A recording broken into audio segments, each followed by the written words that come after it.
Hey, what's up guys? I am walking the beach, the low tide beach in Bohol, Panglao, Bohol, and I wanted to just have a quick chat with you guys about the thought of living in the province versus the city or somewhere that's a little bit more developed or catered to foreigners and tourists and things like that. For example, a lot of people live in BGC Manila or Makati or somewhere around IT Park and Cebu Business Park in Cebu City, Dumaguete. You know, there's a few spots that a lot of foreigners end up choosing, or Panglao, where I am right now. There's a ton of foreigners that live here. But what about a place like Leyte, where I just was, and I just spent a few months, like up in Biliran, which is not Leyte, but in that area. And then I spent a bunch of time in Leyte. So there are foreigners that live there. And if you go to any random town in the province, there's probably at least one foreigner that lives there. And he's there because, well, he met a Filipina probably, and he's now living in her town. And so it's an option. There are guys that do this, and a lot of them love it. But there's pros and cons. There's definitely some advantages and some big disadvantages to living in the province. Now, I've only spent a few months there. I've never technically lived in the province, so I'm just going to speak, you know, what I've observed and what I think can help you at least, you know, think about this. Because I've noticed there's a trend. More and more guys are thinking about just avoiding some of these really popular areas because maybe they want a more unique experience. Maybe they want to save some money. It's gotten expensive, well, compared to what it used to be.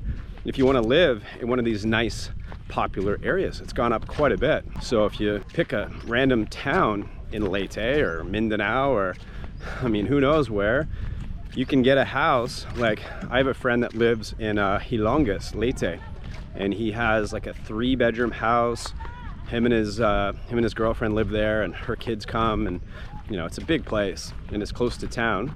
And I think he pays like $200 a month or something like that. Like, it's really cheap. Like, all in, you know, he's not paying a lot per month. So it's an obvious benefit, right, if you live in the province. Now, pros and cons. Let's just go through a few. Cost of living is a pro. You know, you can probably be closer to nature, potentially fresh air, a more peaceful life compared to a busy city, of course.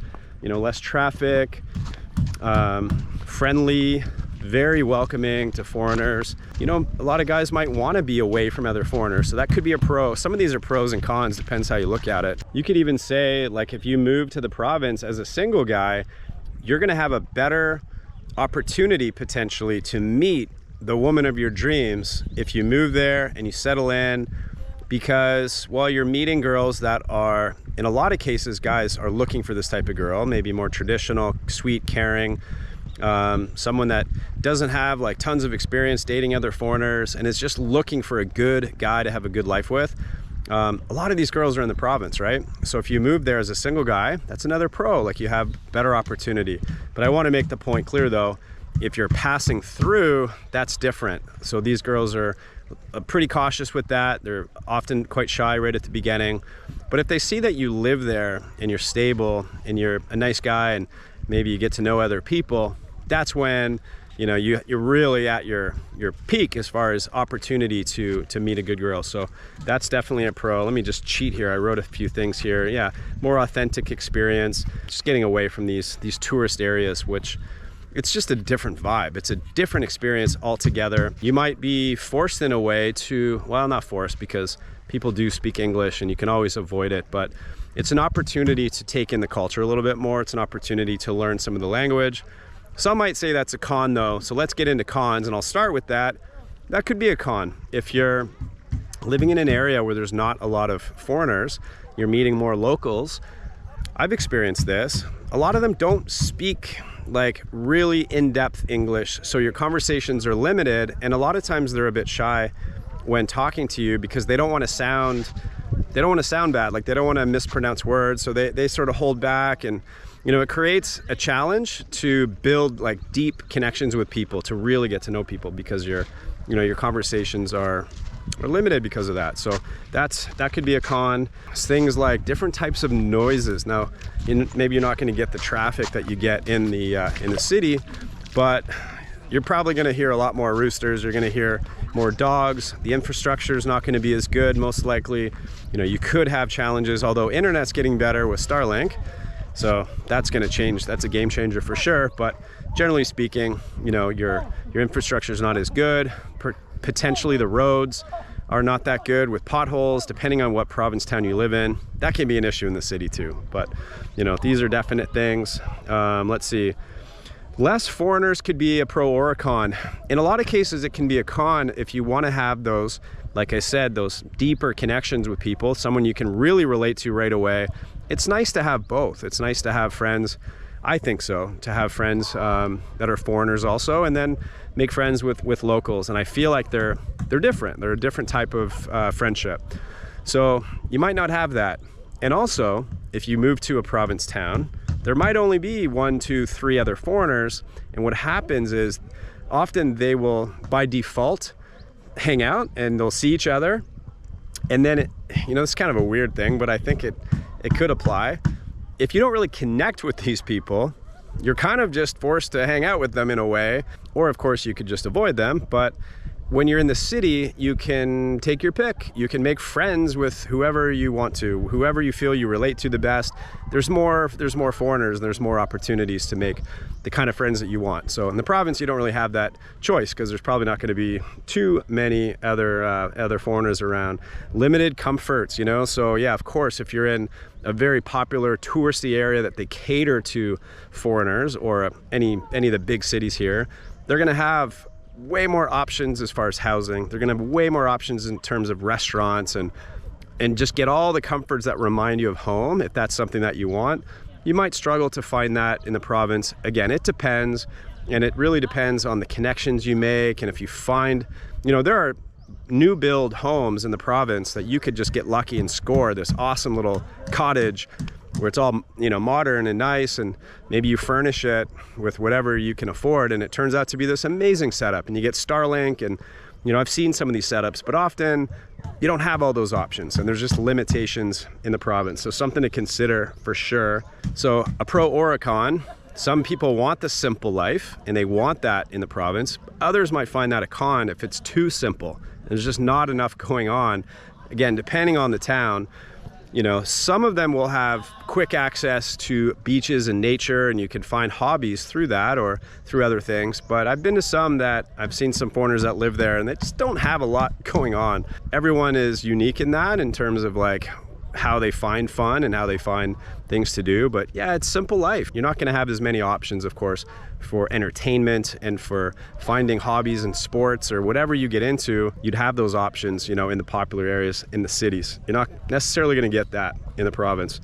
You know, this is kind of a thing you really have to think about. So in the province, you have small cities and you have towns, and they have things. They have whatever you need. They have a market, you know, they have restaurants. They don't have a lot, some of them. But if you want to access like beautiful nature, the best beaches, like if you envision coming to the Philippines and having paradise where you live on this beautiful beach and you have markets and restaurants and everything you need for comfort, and you have the low cost, it's probably not going to happen. Like, I haven't seen the place that ticks all the boxes. The really nice stuff, a lot of them are either in a tourist spot and they've built up around that beautiful beach and that beautiful nature, or it's totally remote and you're far from everything.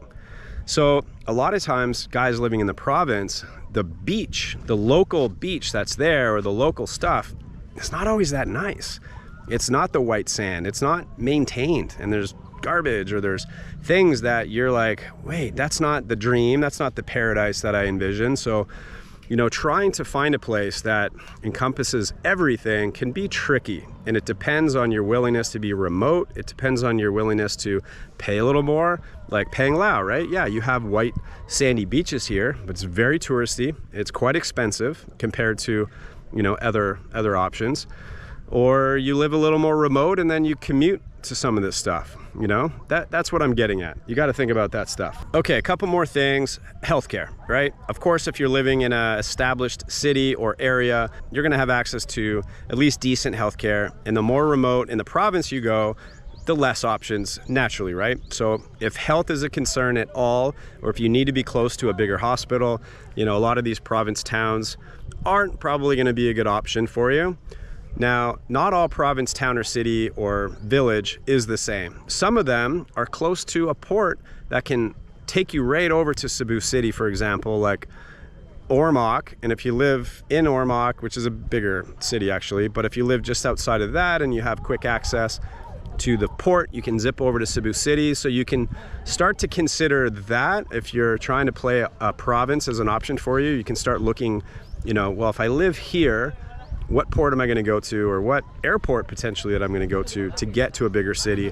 Hilongis, where one of my friends lives, there's a port right there, so he can hop on the ferry and head over to Cebu right from Hilongis. And there's other examples of that, right? So something to consider. Last thing, if you're in a small town and you have a girlfriend and you guys are together for a little while and it doesn't work out, this could create big problems for like finding another girl in the same town. And I've talked about this in another video that I made, and I've just talked to other people about what it's like, and just through experiences, man, Filipinas don't like that. They do not like the thought of you already having a Filipina girlfriend, especially if it's in the same town. They don't want any kind of reputation tarnish. They don't want to be labeled as the next girl in. They don't want anything to do with that. They don't want trouble.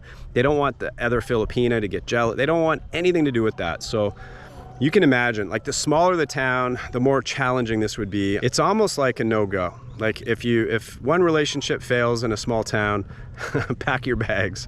I don't know, let me know if you feel otherwise, but this is kind of the feedback that I'm getting to. So that would be a downside. If you live in the city and relationship doesn't work out, it wouldn't be that hard for you to eventually find someone else and be lost in the city and not have to worry about that. And it's a different mentality too in the city. The girls, they're a little more comfortable, you know, with dating, and they're more exposed to it. So a girl in the province is not like that. She's way more cautious. She's way more concerned with people gossiping, way more concerned with the reputation and stuff like that. Anyways, guys, that's it in a nutshell for this one. Just some thoughts I wanted to share with you, things to consider, because I am seeing more desire to think about a province life, a province retirement, and what would it really be like. So that's just a few thoughts. There's a lot more. Guys, leave them in the comments section if you can help each other out with things to consider. I always say come here first, try it out first, don't commit. I have a friend that's doing month to month in the province, so those are options. You know, you can, see how it goes, see if you like it. Travel around a little bit, check out different towns and wait for one to sort of talk to you. Wait for a town to just give you a hug and make you feel like, yeah, this is home. I feel a connection here. Whatever it takes. Sometimes it's meeting a Filipina, and that would just be by default, that would be the province town that you live in, because that's where she wants to live or whatever. But if you have flexibility, check it out first and see if you can handle the province life versus and try the city life too, because you might think it's great, and then after a while you get tired of the traffic and some of the inconveniences of some of these areas. So all right, thanks for watching, guys. That's it for this one. Appreciate it. See you in the next video. Bye.